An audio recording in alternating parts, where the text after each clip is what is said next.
Hi there, welcome. My name is Lynn Dome. I'm Women in Cybersecurity Executive Director. We often go by our acronym WICYS, W-I-C-Y-S, and we pronounce it WICYS, like we sisters, because that's exactly what we are. We are a cyber sisterhood, and we're a 501c3 member-based nonprofit, and our mission is to recruit, retain, and advance women in cybersecurity. We do so by creating opportunities. We have over 5,000 members comprised of women, men, allies, and advocates, and have representation in over 70 countries. We have 40 professional affiliates in Africa, Australia, Canada, France, India, Pakistan, the UK, and all throughout the United States, and over 140 student chapters in Canada, Costa Rica, India, Nigeria, and all throughout the United States as well. And again, our mission is to recruit, retain, and advance women in cybersecurity. And we have many different initiatives and opportunities to make that progress happen. We're a year-round benefits for members, partners, and sponsors that include online member forum where all our members can network and connect. We have special interest groups such as neurodiversity and cybersecurity, Latinas in cybersecurity, data privacy, or cybersecurity law, you name it. And there's a special interest group in our online member forum for you, or you launch your own. We have many different skill development training programs. We have the Security Training Scholarship made possible by Google, Bloomberg, and Facebook. AWS builds out a roadmap for us. Target builds out gamified cybersecurity challenges. SANS Institute funds Cyber Start licenses for our student chapters. We have all that and so much more. You could check it out on our website, wicis.org, under training programs and initiatives. We have newsletters and webinar series, scholarships, grants, and awards, not only for our conference, which is coming up March 17th through the 19th in Cleveland, Ohio, but for other conferences as well. We have a Cyber Talent Emergency Fund for students to apply for to receive up to $599 within 48 hours of applying for emergency fund to keep them from not being derailed from their studies. So that fund can go towards an unexpected medical expense, a car breaking down, even the electric bill in the apartment that they're renting. Whatever that need is, it's available for our students within our membership. We have speaking and media opportunities so our members can be what others can see, and that's the cybersecurity professionals they are. Our job board plus is available for all our strategic partners to post their jobs in, and then also recruit from our resumes that are in there. All our members have the opportunity to update their profiles and upload their resumes. We have apprenticeship program, internship program, leadership summits, virtual and in-person career fairs, a veterans and a military spouses assistance program. We have a speakers bureau, a mentor-mentee program, which we're really proud to announce that we have 775 mentees and 191 mentors in that program right now. And we have a racial equity committee to ensure that WICYS internally and externally continues to lead with equity, allyship, and inclusion, just like the great organization that we are and founded by. And we owe all that thanks to our strategic partners, AWS, Bloomberg, Carnegie Mellon Software Engineering Institute, Cisco, Facebook, Google, Lockheed Martin, who brings us the webinar here today. We have Microsoft and Optum, AbbVie, JP Morgan Chase & Company, LinkedIn, Navy Federal Credit Union, Nike, Sentinel One, Wayfair, Workday, Accenture, American Airlines, Arctic Wolf, Champlain College, Dell Technologies, Envestnet, Flatiron, Fortinet, Haystack Solutions, Here Technologies, The Home Depot, IBM, Indiana University, MITRE, Motorola Solutions, Oak Ridge National Lab, Palo Alto Networks, PayPal, Salesforce, SANS Institute, Schlumberger, SmoothStack, Spear Tip, Starbucks, Target, University of California, San Diego, and Verizon. Whew, that was a mouthful, but we got through it. So we owe all of that special thanks to those strategic partners. They are the foundation of all things WICYS. So I'd like to encourage you today to take advantage of this opportunity. We have Katie here from Lockheed Martin that is going to be going through what using the cyber tabletop process is like to perform a cyber risk assessment. So this is a great workshop, and we want you to get as much out of it as possible. So please, at the bottom of your window, put your questions in that chat function, and Katie will answer them live.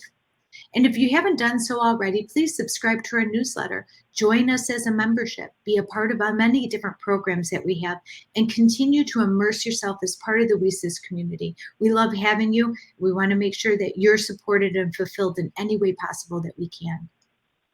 So without further ado, I'm going to go ahead and hand this slide deck over to Katie. I would turn back on our cameras, but unfortunately at this time, Katie's camera is being blocked.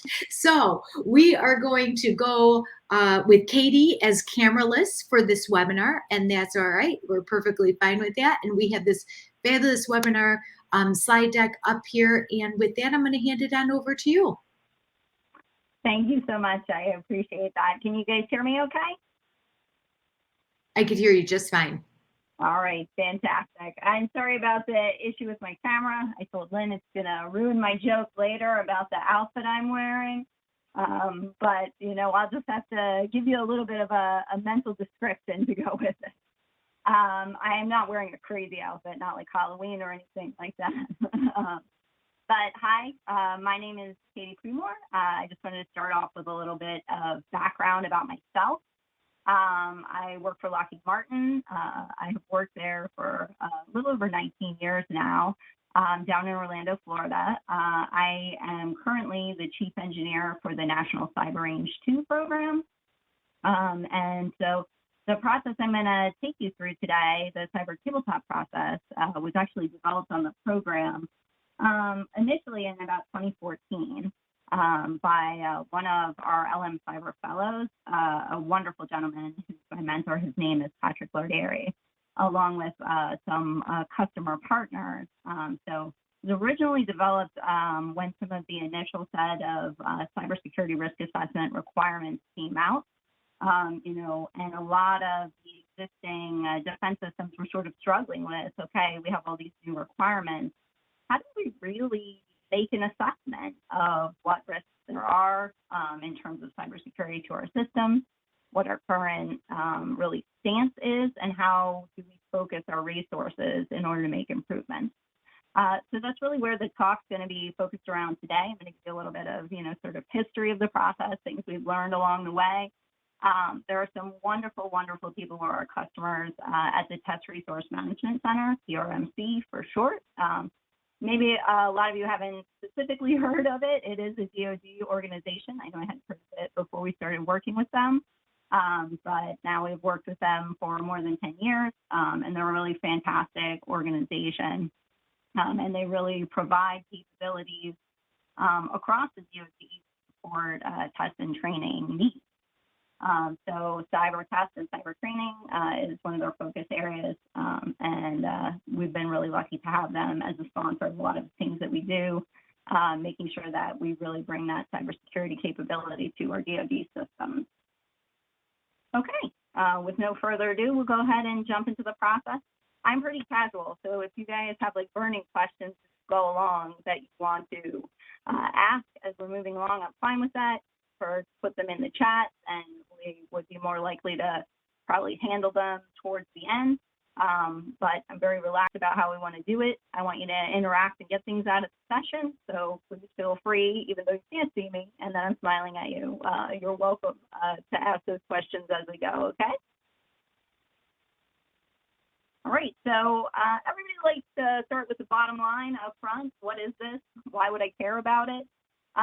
If you've been in the cybersecurity field for a while, you've probably realized that there are about 600 different methods for doing cyber risk assessments, you know, and all of them have pros and cons. So I'm not trying to tell you that a cyber tabletop is the only way to do this. However, I do think it has a lot of really good benefits.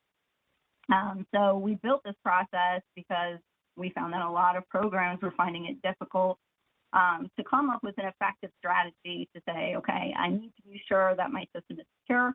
How do I navigate that? How do I figure out where my threats are? How do I figure out what's most critical? And how do I figure out how to make myself as secure as I can for the limited resources that I have? But basing that on realistic cyber threats. You know, what are the things that are really happening out in the world? What's the real intel? So the cyber tabletop process really is focused on leveraging credible vulnerability information to get to action, right? To get to what are my problems, what are my risks, what are my biggest risks, and then what do I do to mitigate or remove those items? So I'll talk you through the process at a high level and explain how do we correlate the threats that exist out there in the real world to how do they actually affect the missions of various DoD systems. And we also look at, sort of standard cyber threat vectors that may be outside the IT domain, but are related, not too heavily into kinetic, but certainly things that are EW types of items we usually consider in scope and very relevant depending on the type of system. And then it defines some high value follow-on test objectives and areas of analysis. So the cyber tabletop is a war game process. So it's a bunch of smart people getting in a room, talking to each other, figuring things out. But we always recommend that you follow that up with verification, right? Get that actual hands-on test time with the system. Figure out if the threats thought could be problems for the system, in fact are, or in fact aren't. We've certainly found in follow-on testing from cyber tabletops that things can go both ways. Some of the vulnerabilities we thought would be problems for systems, sometimes turn out to be an even bigger hole than was initially anticipated.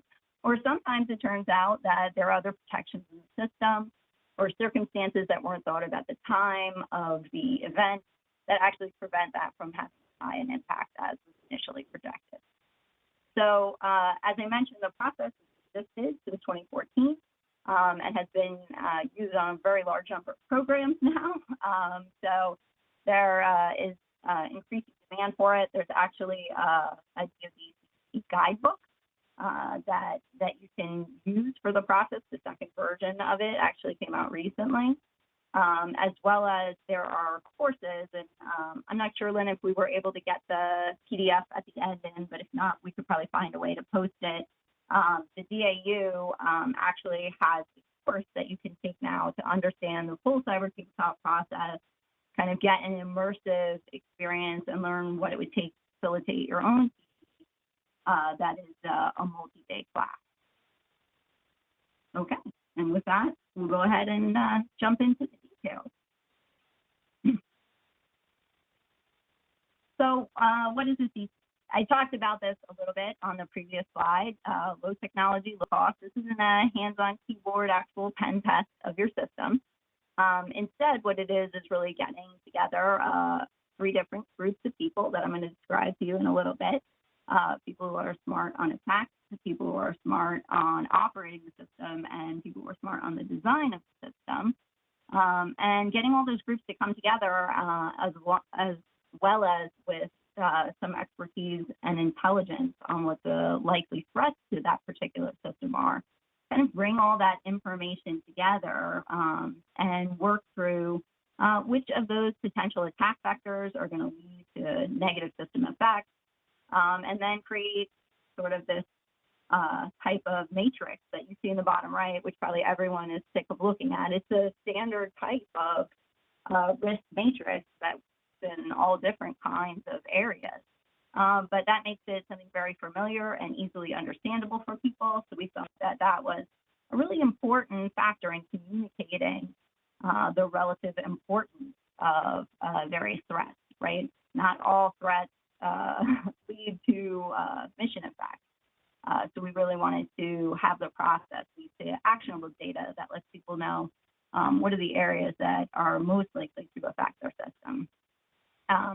So why do people actually use the process? Because we all know that there is almost an insurmountable amount of potential threats out there in the world.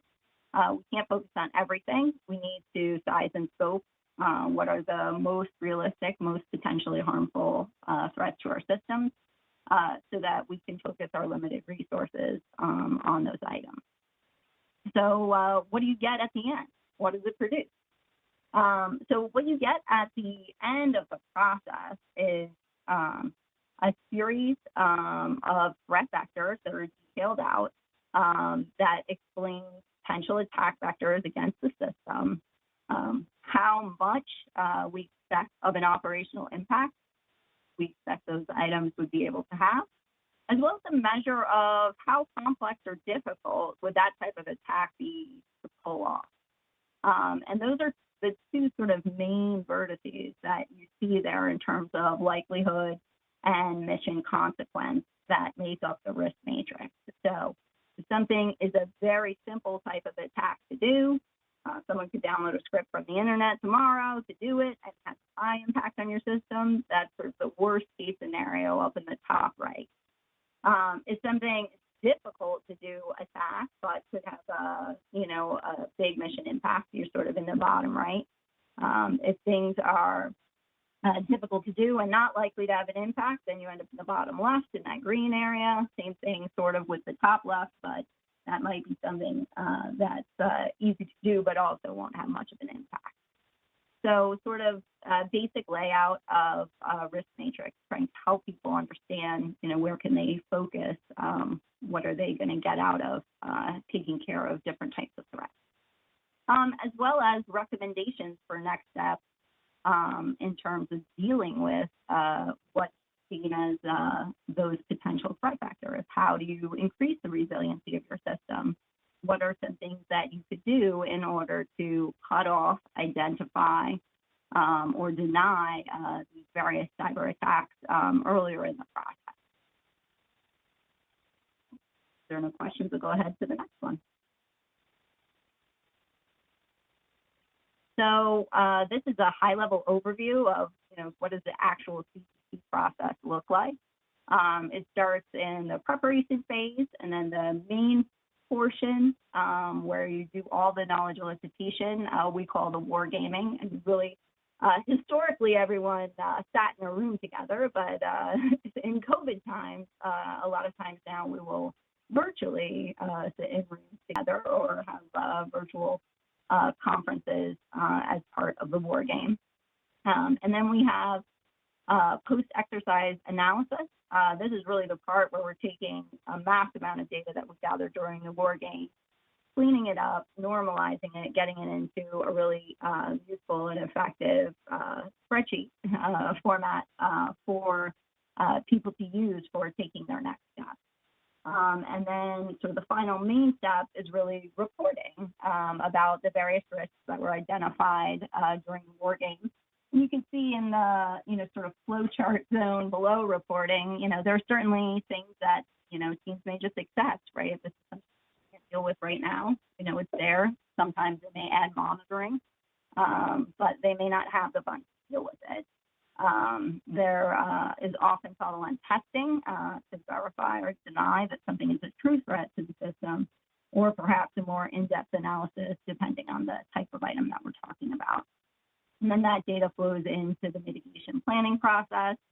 And since many of our systems are long-lived, you might find the whole cycle starting over again as you go through the continuous maintenance tail of the system, where upgrades and things will change the components of the system, change the threats, change your security stance. Okay, so how do people actually use these? A question that we get a lot is, what phase does a program have to be in order to do a CTT, in order for it to be effective? And the answer to that question is really in almost any phase. We've done CTT during the design phase in order to help people shape their design and be cyber resilient from the start. We've done CTTs during development phases where the design is more fixed, and maybe we have a first version of the implementation, and you might be approaching like a DT kind of phase. We've done the testing and support of, we've done CTTs and testing and support of systems that are transitioning into operation to make sure we have good understanding of the threats against them, as well as many with systems that have been deployed and in their maintenance phase for a long time. And we may be looking at, for some of those systems, sort of back fitting in some of the cybersecurity that may not have been at the forefront when those systems were first developed. So it's very focused on identifying threat vectors, as well as how those will affect the mission. We have been able to find and fix some critical items through the process, and actually be able to head off potential problems for operational systems. We've also used the process for individual systems. I found it very helpful to do a series of cyber tabletop sometimes for items that are a family of systems, where you have a series of systems that work together to accomplish different missions. And they may all be responsible for different portions of that capability, and then they share information. So that could be really helpful for an area that owns a whole bunch of interrelated systems, kind of do independent CTTs on them, and then kind of bring things together into a system of systems, family of systems type of process, where they're able to take advantage sometimes of consolidated approaches or security across those systems because they have control of all of them. And then really look at going forward to improve the mission resilience of those systems. Okay, so now I'm going to jump in to how do we actually do the process. And so I'm going to give you a little bit more details of each of the phases and exactly what happens during that portion of the process. So when we're preparing for doing a cyber tabletop, one of the first things we do with the team that owns the system is select the actual operational mission. And this is a place where a cyber tabletop tends to be a little bit different from some of the other processes, because many of the other processes are focused on the system or the system controls, and not so much on what are you trying to accomplish with the system. So this is something that we think is very important, because we think it's a very important factor in what is the actual end risk of what you're not going to be able to accomplish with the system if a threat becomes a problem. So we typically look at, what is the core focus of the system, what is its, most important, top one or two or maybe three different types of things that particular capability provides, because we all know that most systems provide many, many capabilities. But we focus on sort of the most critical ones for that system, typically, the ones that are unique to that type of system. So then we also look at what's the real scope. A lot of times there are items that may be supporting a system that help it to do its function, but you also have to think about the available expertise that you have. So if you're focused on a system and has dependencies on other areas, just like you might do in an actual hands-on red team test, you're going to declare certain stuff out of scope as items that can't be considered in terms of the various attacks that you're going to discuss. So this is often things that are sort of at the boundary or supporting the particular system we're focusing on. As fun as it always is, you have to do all of the logistics in order to make sure that the war game will really work out. Making sure that all of the people that you need get there at the time that you need.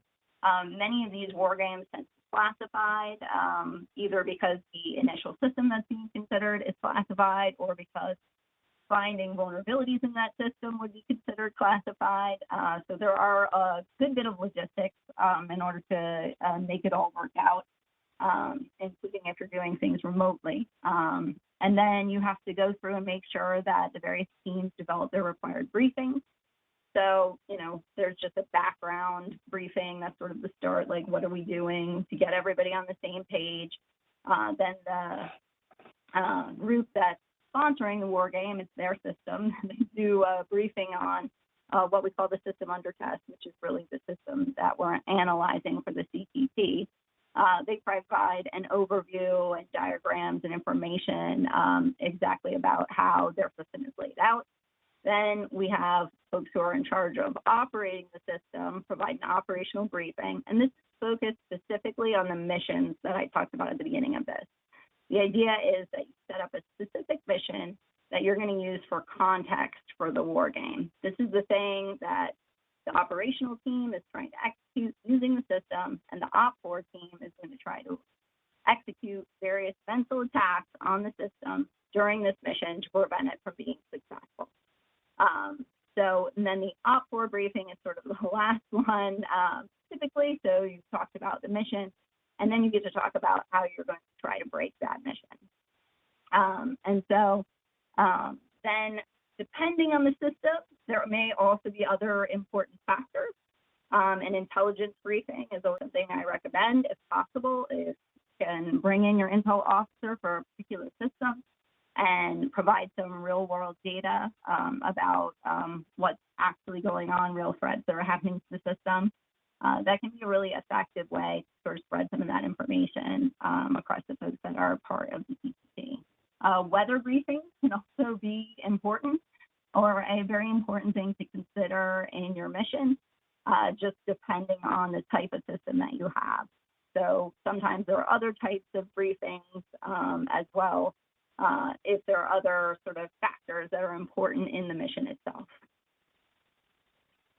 Okay, so the whole war game, as I alluded to earlier, is organized with three main teams. There is the op4 team, that is the red box on the bottom left. There is the operational team, the blue box on the bottom right, and then there is the control team, which helps us to keep things moving along. We always do that, right? So the control team is in charge of the whole CTT. They organize everything from a top level. They recruit the folks who are going to be part of the war game. They set up the logistics and make sure everyone understands the goal and the importance of what they're trying to get out of it. If there are issues, they work those, and they support developing the missions that are going to be used as part of the CTT. So it's also important that they, are the ones who are being the meeting facilitators at a high level. So making sure that all of the views are captured, not just the loudest, and then supporting the post-exercise analysis and reporting of results, because ultimately this is their system. So then in terms of the operational team, this is a team that knows the actual operation system. When a system is already operational, we normally pick people who are real operators of the system to form this role. They develop the plan for the mission. They lay out a timeline and scenario. And then they talk about, what are we going to be doing as we go through. And then they help with assessing the mission impact of any cyber attacks that we agree would likely be successful against the system. And you may think, oh, we did a successful attack. This is great news. This is going to be something we'll definitely have to deal with and handle. Well, you might be surprised at the lack of operational impacts of certain types of cyber attacks. Sometimes we see things where it's like, I totally ruined the system and you got garbage data. And the operational team's like, yeah, but I get garbage data out of the system all the time. So I would know that this is not reasonable and I would go use this other system. Okay. A little bit of a letdown for the op4 team, I think, when that happens, but really important things to factor into what is the real risk of different attacks. So then the next team is the opposing force team, or op4 team for short. These are really our red teamers in the traditional sense, the folks that have the same types of skills we would have for like a hands-on keyboard type of cyber test. So they review the reconnaissance information, the background information about the system. They are there for the briefing from the operational team on the mission sequence. As we go through, the two teams will interact during the planning meeting. And the Op4 team will sometimes ask the operational team to refine the mission or provide certain details of the mission if they think that's important for potential success of various tasks. So there is some interplay there during the planning where each of these items I've talked about get refined. Then they also develop a list of potential exploit pathways based on their initial understanding of the system. And they present high-level Op4 missions that we're planning to execute as we go through the actual war game. And then there's a series of individual attacks related to those missions that get developed in between the initial planning meeting and the actual war game itself. And then in the war game, they will be responsible for kind of walking through the technical details of various attacks while the war game is ongoing. Okay, so then what happens in the war game? This is a potential layout of a typical war game. Some are shorter, some are longer. It depends on the scope of the system. But the whole idea is that you sort of get there and you do the welcome, and the kickoff speaker who owns the system sort of sets the stage. What is the cyber tabletop? Why do we want to do it? Why is it important to us? How many days are you gonna have to sit in this room? That sort of thing. And then the cyber tabletop process brief to sort of explain what are you going to be doing over the next few days. The system capabilities are brief. Like I said, intelligence, recon, and then like sort of the operational mission briefing. That's usually sort of the first half of the first day. And then during the second half of the first day is normally when we start the actual opposing force mission. And this is really the part where the war-based game becomes very interactive because it becomes at the very beginning an us versus them kind of situation. The blue team versus the red team, and there has been shouting. So people are very, concerned about their systems and the capabilities of their systems. I think it's very positive to see that passion in the team.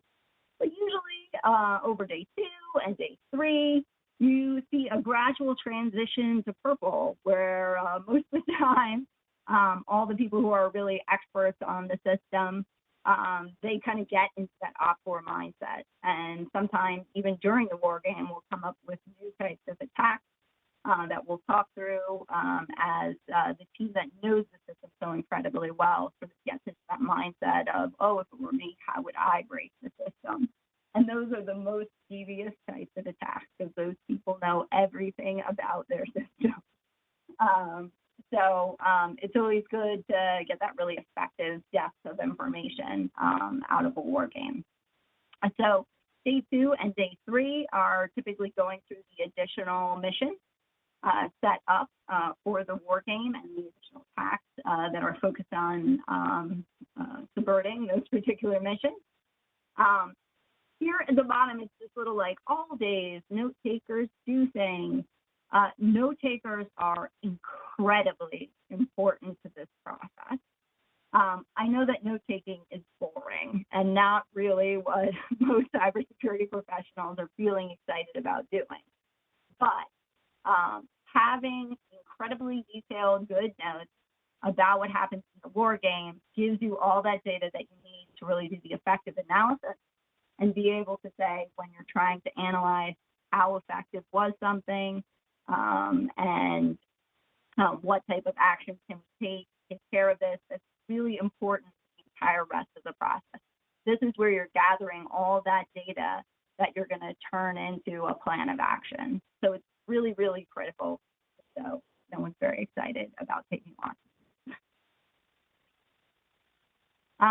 So let's talk a little bit about cyber attacks and how we typically break down the various Op4 missions. You certainly have the option of, fiating different types of access depending on the timeline of your war game. If you need a little bit less time, then you can sometimes skip access.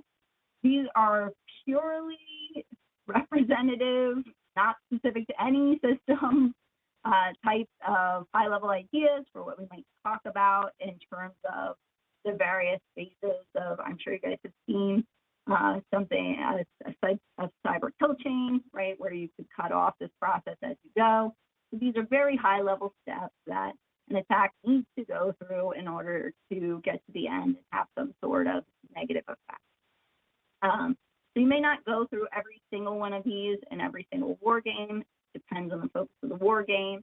But generally, we go through different types of access. How can people gain an initial foothold into the system? Different types of pivots. Once someone's in the system, how can they get around the system to get to different areas that might be appropriate for different types of effects? And then the effects can go all the way across the board, you know, sort of different E5, destroy, deny, degrade types of effects. You may have some command and control that's important for various attacks, which you could indicate either as like part of the complexity of the attack or separately if that's appropriate for your system. And then we sometimes talk about exfiltration of data as well as an important type of effect. It just really depends on the focus of the particular system and what type of data it holds, whether or not that's something that is an additional type of effect that gets focused. So I talked about the importance of notes, and these are examples. These are not real war game notes. So don't look too excited about any of it. But the whole idea is that either in electronic format or on actual like physical pieces of paper, it's important to have multiple note takers for a war game. And it's also important for the control team to kind of keep on one conversation because the groups can be relatively large depending on the size of each team. You might have 5 or so people on each team. You might have more depending on the scale of your system. And then if you end up with like 3 conversations going in the room at once, the note takers can't capture all that. So it is important to have multiple note takers. It's important for them to be able to identify who said what. So if you go to the full class on CTTs, there are a bunch of techniques about labeling people with large placards of either their number or their name to make sure that you are able to capture that data effectively in case you need to follow up on something someone said during the war game. Later in the analysis phase, we found that that becomes very important. And things like Bob ? Doesn't exactly get you to a person you can call to ask a question, which is some of the lessons learned from early war games that were maybe a little less organized. So the importance here really is to capture the data about the attack you're talking about, mission consequences, any assumptions, and if there are open questions. So there are definitely times during a war game where, there's like 3 people in the world who are the expert on this one part of the system, and all of them are doing something today. So if you get down into the weeds of a particular item, you may need to kind of wrap it up with a question that's going to go to one of those experts, follow that information, and use it for the analysis later. Okay, then the analysis phase. You've done the war game. Everyone has shouted at each other for 3 days in a positive way. And hopefully everyone has learned something. One of the things that I think is a really amazing benefit of the war game process is it actually gets people who normally never talk to each other, but are experts in the system in different ways, people who actually operate the system, who actually design the system, people who might try to attack the system. All those 3 different expertise groups, we don't normally get those people together very much. But when we do, there's amazing conversations that come out of that. So I highly recommend it. All those groups end up learning from each other during the process of the war game. So even beyond the actual, very significant results that you get out of it, a lot of times you're also building bridges across these teams in a way that's very effective for them in the future. So then in terms of the actual analysis, this is typically, 3 to 5 working sessions, sometimes as little as 2, for a subset of the team. So you don't invite everybody to this war game, to the post-war game analysis. It's typically a subset of folks from the control team, the operational team lead, and the op4 team lead that go through into this analysis. So this takes all of the data from all of the note-taking and puts it into the world's largest spreadsheet. Very exciting, I promise, but very effective, and breaks down sort of the details of each attack, then what operational mission you were doing, what the operational team believes the effect was, and then that assessment from the op4 team about, how complex a particular attack would be to really execute. And then that gets you to sort of that final risk rating I showed you at the very beginning. And then all of that gets put together into a briefing and briefed up to the program leadership, so they have an understanding of, the main items that are coming out of the war game. So this is an older version of what the spreadsheet looks like. It's a little bit simpler than the current version. So I'll caution you, if you've done a CTT recently or are expecting to take the training and move forward, you'll see something that looks more complicated than this as the full spreadsheet. But I wanted to show you really what are sort of the main areas of data that go into the spreadsheet, the analysis spreadsheet, and why do we have those areas. So we've color-coded the areas by what team is really responsible for them. So you see the op4 team at the top here is really responsible for describing the different attack methods, attack goals, any assumptions, and when in the mission timeline. That can be a span, this can occur at any time if you're really lucky, but a lot of times with attacks, you're in the 3rd second of the 4th minute, then this will be successful, but only for 20 seconds, right? That's an extreme example, that's a joke, but there are a lot of attack types that are much more likely to be successful under certain conditions. So that's where we're really trying to get at with this when in the mission timeline. So then the white team, they're responsible for making sure we understand the possible outcome and the results. The blue team assesses the mission impact and the mission consequence. So it may be sometimes we make some partially mission capable with an attack, so it can still perform some functions, but not all of them. Sometimes, like I said, it will turn out it's still fully mission capable, and then sometimes it will be it's not going to do anything at the worst case. So then you also look at the attack cost and level of effort, as well as how likely is it to succeed. Some attacks are things that would succeed every single time if you figured it out correctly. But some attacks rely on complexities of timing or certain conditions, and so they may be a lower likelihood because of the things. And so then you look at what types of cybersecurity mechanisms are in place today that might be mitigators for this type of attack, as well as if there are some that are planned for the future already, because like I said, some of these systems are still under development or under an upgrade, and there are things that are in their plan. And then a section for recommendations.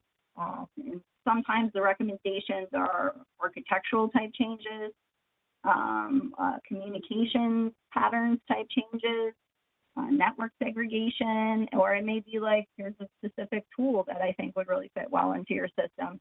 Kind of spans a broad spectrum of things, and this is really the opposing force team bringing their cybersecurity expertise to help the team that they've just been attacking.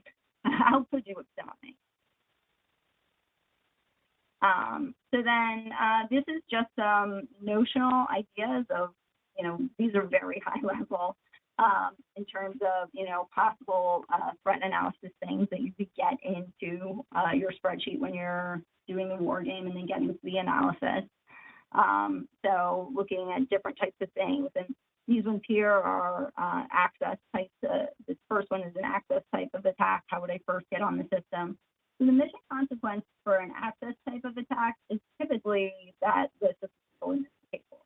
You weren't even trying to break anything yet. You were just trying to show that you could get in.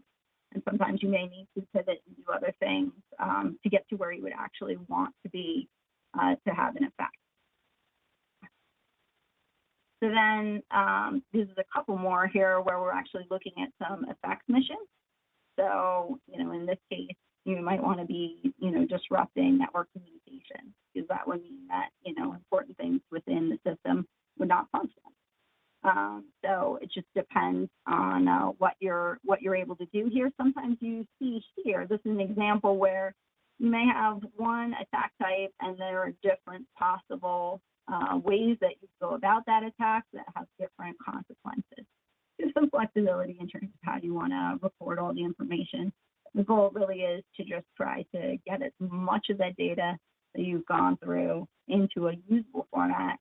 And the user walked away with all the details that are in that spreadsheet. So the goal really there is if they're going to do follow-on testing, they're going to do follow-on analysis, they're going to go ahead and try to make changes to their system, that they have all this detailed background data as justification for when those things might be required. All right, so then getting to risk.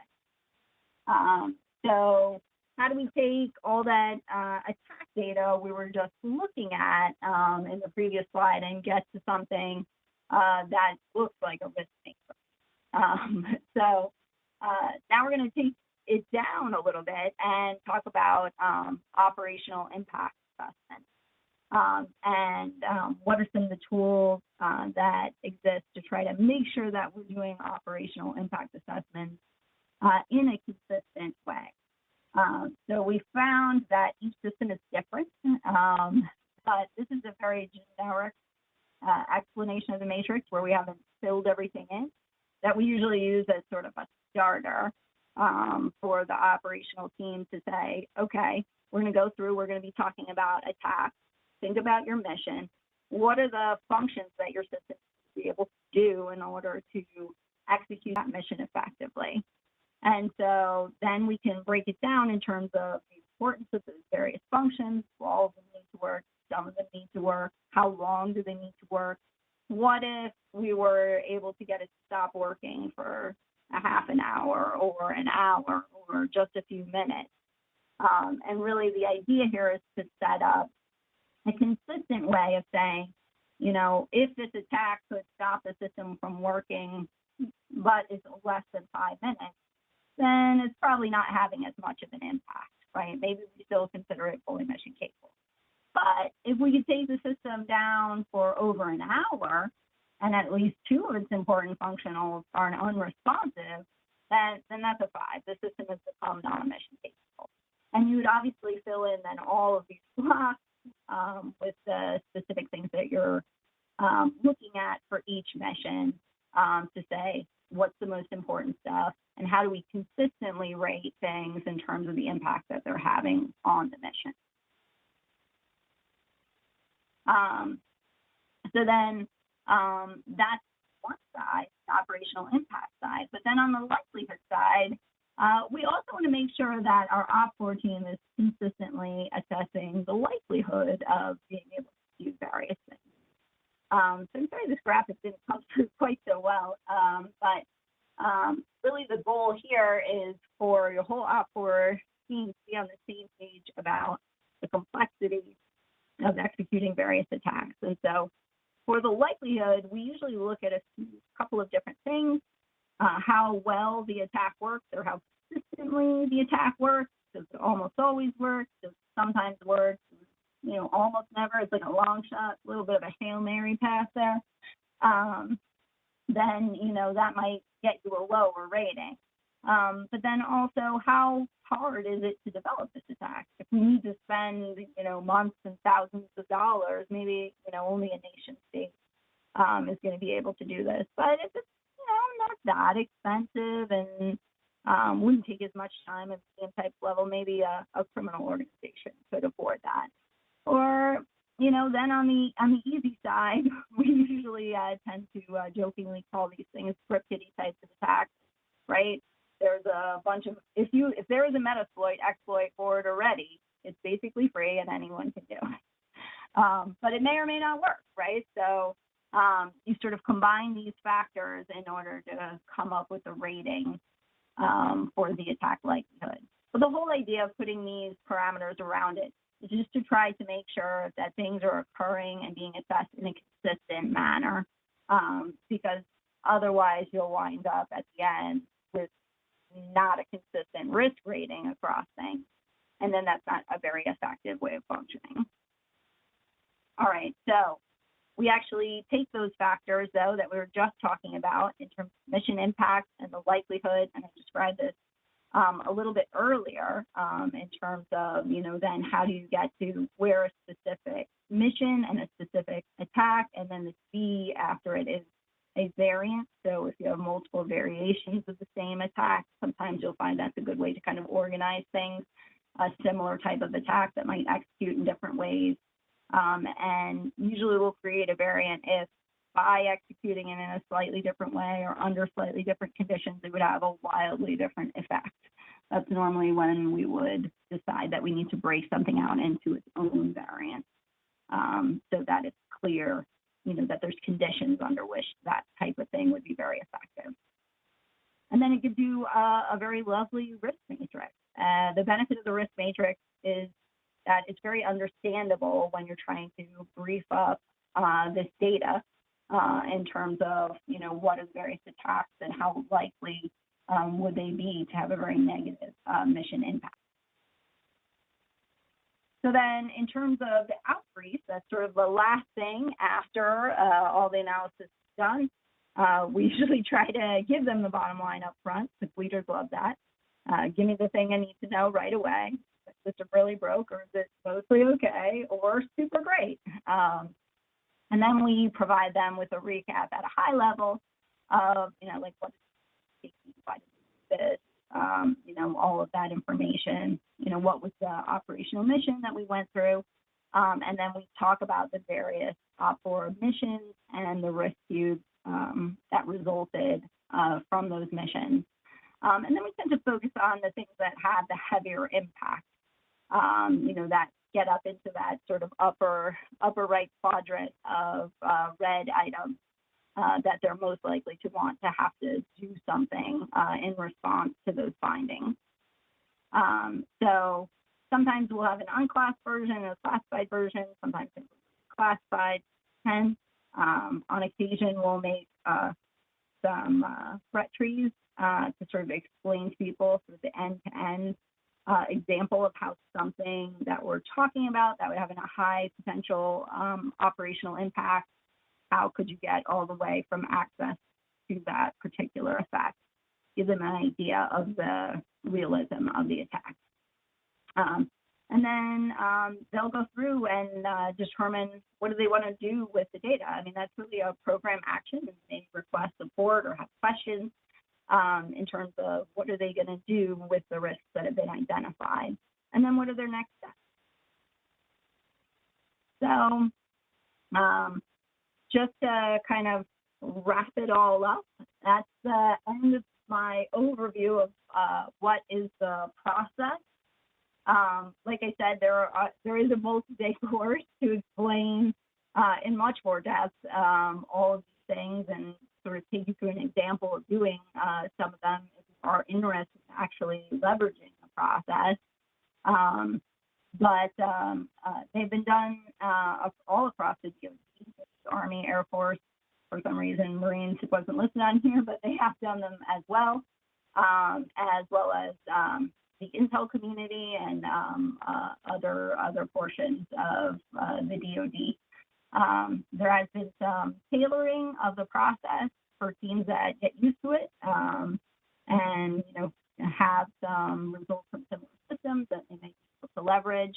But in general, the process has been pretty consistent for quite a while.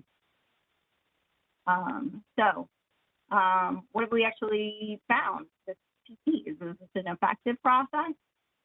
We have found a large number of different cyber threats that were identified and analyzed through the CTT, and many of them have been later tested to see if they are real threats to the system, either verified or determined not to be something that was actually effective. So we have had some real world incidents that have proven some of the things that were speculated about in the CTT. We have produced risk assessments of the CTT process that have been very consistent with other types of cyber risk assessment results, but we're able to do them faster and for lower cost, plus more fun. I mean, who wants to do a check and hang out? Kidding. But there also have been a ton of outbriefings of CTT results up to the leadership of the team. And, you know, that resulted in directives to do more testing or improvements to various systems. And this last item is what I was alluding to earlier, which is really creating this relationship and ongoing collaboration between the folks that are responsible for cybersecurity and cyber testing, the folks that are responsible for system development, as well as some of the operational folks, I think, have learned and taken away some new things that were really interesting to them about, like, how would I even know that this was a cyber threat as opposed to this is malfunctioning? I think they've gotten some new perspectives on that kind of thing as well.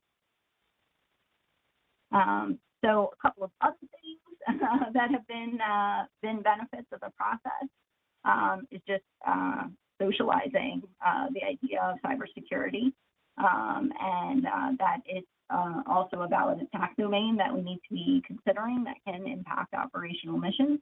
I think that has become more well known and accepted certainly over time than it was when the process was initially developed. But I still think that it's very effective in giving people more concrete examples for their particular system than just like kind of the cyber boogeyman type of idea that people who are sometimes not very cyber savvy have.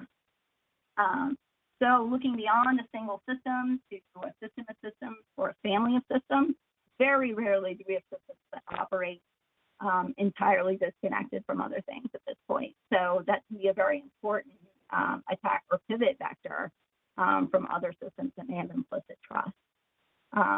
So it also helps us define steps about how to collect consistent empirical data to answer some of these questions about various risks. And it provides a lot of knowledge that helps to lead to effective DT and OT types of testing for some of these systems to really bring in that cyber element and make sure we're not just doing functional testing, but we're doing security and cyber resilience testing as well. I have finally stopped talking. So it looks like I did have a question earlier, so I'm sorry that I missed that. EMD, it's electrical and mechanical design.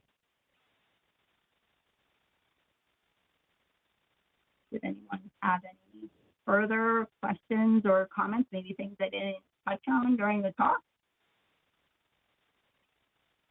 Katie, that was a great presentation, very thorough. You went through so much information. So I'm thrilled that everyone that joined us here today, there was a lot of information to process and go through, and you will be receiving a recorded copy of today's session because that will give you the opportunity to kind of process it. And if you would like to receive the slide deck as well, please email info@wesis.org.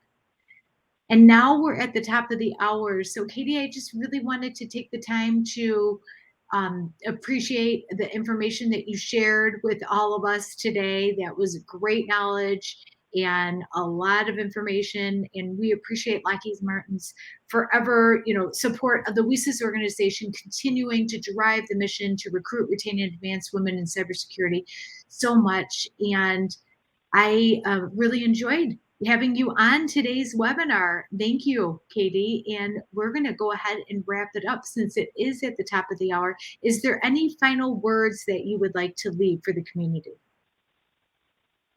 Just thank you. And my email is on the first slide. If anyone is interested in reaching out, either additional questions about CTTs or overall cyber testing, any interest in the National Cyber Range, or if you want some information about the multi-day CTT class. I'm not the one who teaches it, so if you found this overwhelming, don't worry, it might be slower.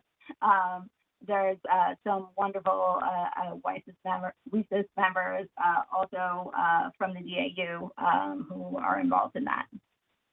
Beautiful. Well, thanks again, Katie, for your time and attention and all that you do within WISIS. And thank you, the audience, for sharing a piece of your afternoon with us as Lockheed Martin, a WISIS strategic partner, presents at today's webinar. So thank you, guys. Yeah, thank you. Have a great day. You too. Bye-bye. Bye.